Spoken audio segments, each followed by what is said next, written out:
Did you know that kids aging from 5 to 16 years old spend an average 6.5 hours on some form of a screen? We had the privilege to ask our principal about the changes he has seen in the last 20 years pertaining to screen time. There are plenty of studies that show that too much screen time is toxic, that kids start living in the world of the digital world, not necessarily the physical world.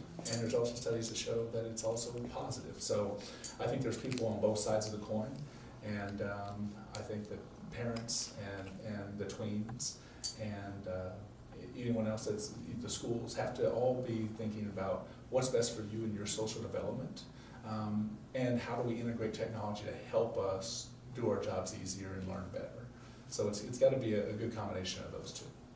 According to a survey of 2,000 parents, 3/4 of kids often refuse to play games that don't involve technology. In fact, kids think that a lot of screen time is so normal that 1/4 of them think playing video games is a sport. This also has to do with outside influences, such as gaming YouTuber Ninja.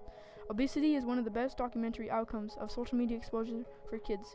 Study research has been coming in over the last years, suggests that looking at screens for hours a day can have serious health and mental issues. Researcher Gene Tween's recent study reported that teens who spend more time on screens in form of social media, internet, texting, and gaming thought about suicide a lot more than kids who didn't. About 48% of those who spent 5 or more hours a day on their phones had thought about suicide or made plans for it.